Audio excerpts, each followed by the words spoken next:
Bismillahirrahmanirrahim. Today we are going to start one of the most important topic of chemistry, that is units of concentration. Last time we have been discussed different units of concentration just like molarity, molality, mole fraction and percentage composition. अब इसके अलावा भी बहुत सारे units हैं जो कि concentration में शामिल हैं. तो molarity, molality, mole fraction, percentage composition, and percentage composition include mass percent, mass volume percent, volume mass percent and volume percent. इसके अलावा कुछ यूनिट्स हैं ppb parts per billion, ppm parts per million और parts per trillion. ये वो units हैं जो analytical और बायोलॉजिकल केमिस्ट्री में इस्तेमाल की जाती हैं और उन सॉल्यूशन के लिए इस्तेमाल की जाती हैं जहां पर सॉल्यूट क्वांटिटी बहुत ही स्मॉल क्वांटिटी के अंदर हो या फिर वो ट्रेसिस अमाउंट. तो ट्रेसिस अमाउंट को कैलकुलेट करने के लिए, फाइंड करने के लिए हम मोलैरिटी, मोलालिटी, मोल फ्रैक्शन या परसेंटेज कंपोजिशन इस्तेमाल नहीं करते. वहाँ क्या इस्तेमाल करते हैं? Parts per million, parts per billion या पार्ट्स पर ट्रिलियन. तो initial we are going to starting from parts per million. Number one is parts per million. Parts per million को हम लिख सकते हैं पीपीएम. बहुत से लोगों ने ये यूनिट सुनी होगी, पीपीएम, पीपीबी और पीपीटी. तो पार्ट्स पर मिलियन को किस तरीके से डिफाइन करेंगे? With respect to formula define करते हैं इसको. तो PPM is the ratio between amount of solute may be mass और volume divided by amount of, कहीं पर लिखा होता है सॉल्वेंट, कहीं पर लिखा होता है हमारे पास सॉल्यूशन. तो अमाउंट ऑफ सॉल्यूशन और this amount may be mass और volume multiply by exponent 6. It means that the formula of parts per million is amount of solute may be mass or volume divided by amount of solution may be mass or volume multiplied by exponent 6. तो यहां पर हमारे पास parts per million is the number of amounts, mass और volume of solute per million of solution या millions of amount of solution, that is mass और volume. तो यहां पर हमारे पास ppm की जो यूनिट है वो एक्सपोनेंट 6 के अंदर है. अब इसके एग्जाम्पल से समझ लेते हैं क्या मतलब इसमें. अगर 1 मिलीग्राम का सॉल्यूट डिसॉल्व हो, 1 मिलीग्राम, डेसी सेंटी मिली, मिली मतलब एक्सपोनेंट -3 ग्राम. अगर 1 मिलीग्राम का सॉल्यूट डिसॉल्व हो 1 dm³ सॉल्वेंट के अंदर, तो unit of parts per million, इसको हम क्या कहेंगे? ppm. यानी कि it means that when 1 milligram of solid, solid मतलब solute, dissolved in 1 dm³. 1 dm³ means 1 liter of solution. Then the unit of concentration is parts per million, that is ppm. तो simple is that, formula सामने लिखा हुआ है. और अगर किसी भी सॉल्वेंट में जो कि 1 लीटर हो, 1 dm³ हो, अगर 1 dm³ के अंदर 1 मिलीग्राम सॉलिड का डिसॉल्व करें तो उस सॉल्यूशन की यूनिट क्या होगी?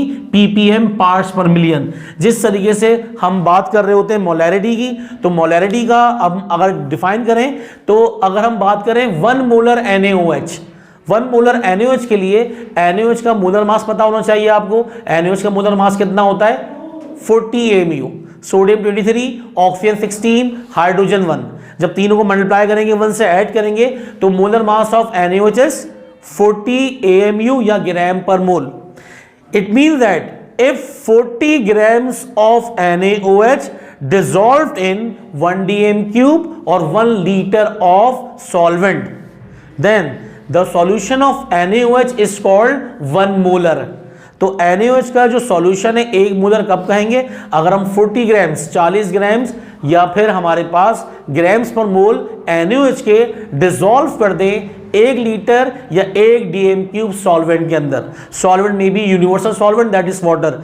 तो वो सॉल्यूशन की यूनिट, वो सॉल्यूशन की कंसंट्रेशन की यूनिट क्या कहलाएगी हमारे पास? 1m, 1 capital M। इसी तरीके से अगर मोलैलिटी की बात करें तो मोलैलिटी में क्या होगा कि अगर हम वहां पर 40 ग्राम्स NaOH को डिसॉल्व करें 1 kg सॉल्वेंट के अंदर, पहले हमने 40 ग्राम्स ऑफ NaOH को डिसॉल्व किया था 1 DM³ या 1 लीटर सॉल्वेंट में, तो unit of concentration is known as 1 molar.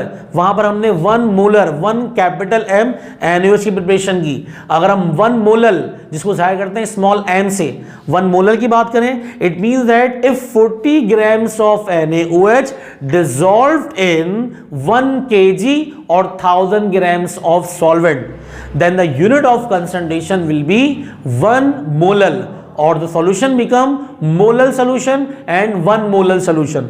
बिल्कुल इसी तरह वहां पर हम बात कर रहे थे किस चीज की भाई, कि ज्यादा मास इसकी, ज्यादा कंसंट्रेशन की, जहां कहीं सॉल्यूट के ट्रेसेस पार्टिकल हो, milligrams, micrograms, nanograms, parts per million इस्तेमाल कर रहे होते हैं हम। पार्ट्स पर मिलियन सिंपल क्या है कि अगर सॉलिड का, सॉल्यूट का 1 मिलीग्राम, किसी भी सॉलिड या सॉल्यूट का 1 मिलीग्राम डिसॉल्व करें 1 DM³ सॉल्वेंट में, तो सॉल्यूशन की फॉर्मेशन होगी।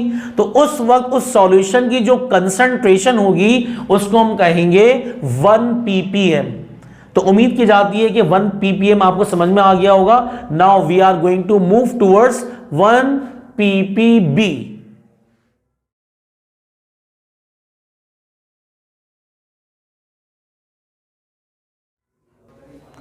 Now the ppb, parts per billion, parts per billion. Before going to start parts per million, parts per billion, तो हम parts per million की complete definition दोबारा रिपीट कर रहा हूं, समझ में आनी चाहिए।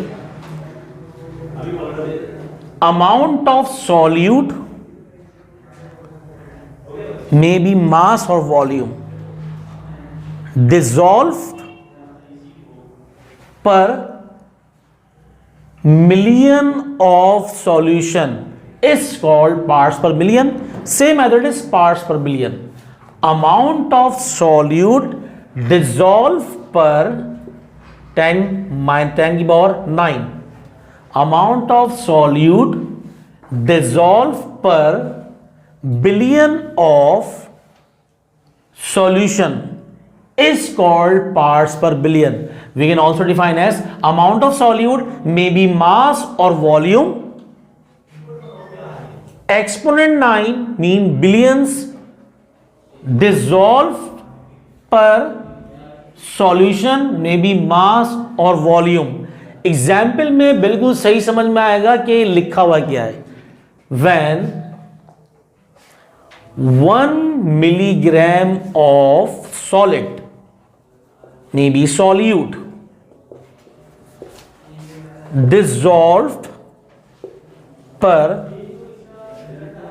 1000 DM³ of solution। बाद औक़ात कहीं पे सॉल्वेंट का वर्ड इस्तेमाल किया जा रहा होता है, बाद औक़ात कहीं पे सॉल्यूशन का वर्ड इस्तेमाल किया जा रहा होता है। जब आप सॉल्यूट को सॉल्वेंट में डिसॉल्व कर देंगे तो ये फॉर्मेशन किस चीज़ की होनी है? सॉल्यूशन की। और जो यूनिट सॉल्वेंट की होगी वही यूनिट किसकी होगी? सॉल्यूशन की। तो यहाँ पर डिसॉल्व पर सॉल्यूशन लिखे या सॉल्वेंट लिखे एक ही बात है, फॉर्मेशन सॉल्यूशन की होनी है। तो अगर 1 मिलीग्राम सॉलिड का सॉल्यूट डिसॉल्व करे पर 1000 DM³ ऑफ सॉल्यूशन और solvent, then the unit of concentration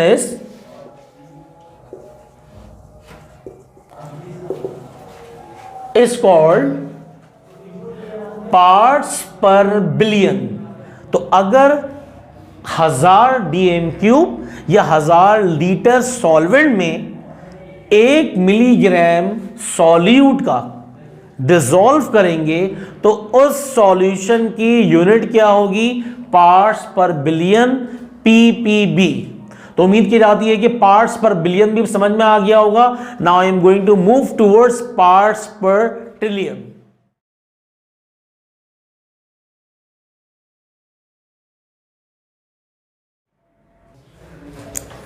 Now the parts per trillion is the last unit of concentration which are used for the identification of traces solid or solid particles. Same method is amount of solute per trillion of, trillion means exponent 12.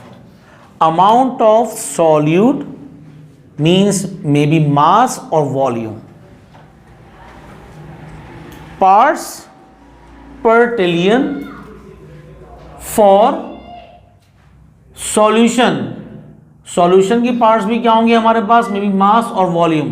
तो यहां पर example क्या है, when 1 microgram of solute present in और dissolved in 1000 dm cube of solvent or solution. The unit is called parts per trillion. तो उम्मीद की जाती है कि पीपीटी पार्ट्स पर ट्रिलियन समझ में आ गया होगा. मैं इसका एक रिव्यू दे दूं. फॉर एग्जाम्पल हमारे पास 1 मिलीग्राम है जो डिसॉल्व किस में हो रहा है. If we have 1 milligram of solute dissolve per liter, 1 milligram 1 litre solvent में मौजूद है, तो ये यूनिट कहलाएगी parts per million. If 1 milligram is present in 1000 liter of solvent, अगर सॉलिड का 1 मिलीग्राम 1000 लीटर सॉल्वेंट में है तो ये यूनिट कहलाएगी पार्ट्स पर बिलियन. और अगर 1 माइक्रोग्राम, माइक्रो मिली से छोटी यूनिट है, माइक्रो होता है एक्सपोनेंट -6, 1 माइक्रोग्राम अगर प्रेजेंट है 1000 litre of solvent, the unit of concentration is called PPT. For parts per million we will use exponent 6, parts per billion we will use exponent 9 and parts per trillion we will use exponent 12. तो exponent 6 parts per million के लिए, exponent 9 parts per billion के लिए और exponent 12 parts per trillion के लिए. तो parts per million, parts per billion और पार्ट्स पर ट्रिलियन ये वो यूनिट्स हैं जो एनालिटिकल और बायोलॉजिकल टेक्निक्स में इस्तेमाल की जाती हैं ट्रेसेस एलिमेंट्स को फाइंड करने के लिए, जहां पर सॉल्यूट पार्टिकल ना होने के बराबर नेग्लिजिबल क्वांटिटी में या ट्रेसेस में पाए जाते हैं, तकरीबन लेस देन 0.01% की फॉर्म में पाए जाएंगे. तो वहां पर हम parts per million, parts per billion और पार्ट्स पर ट्रिलियन की यूनिट इस्तेमाल करेंगे. इसके अलावा अगर आपको मोलैलिटी, मोल फ्रैक्शन और बाकी परसेंटेज कंपोजिशन देखना हो तो वो पहले से मेरे चैनल में मौजूद है, तो आप लोग उसको भी क्या कहते हैं सर्च करके देख सकते हैं. फिलहाल जो आज की स्मॉल अमाउंट ऑफ सॉल्यूट के लिए जो ट्रेसेस के लिए यूनिट्स थी पीपीबी, पीपीएम और पीपीटी, वो उम्मीद की जाती है आप लोगों को समझ में आ गई होंगी. If you have any Curie regarding understanding parts per million, billion और trillion, so you can directly comment और मैसेज मी. टिल देन अपना ख्याल रखें. अल्लाह हाफिज़.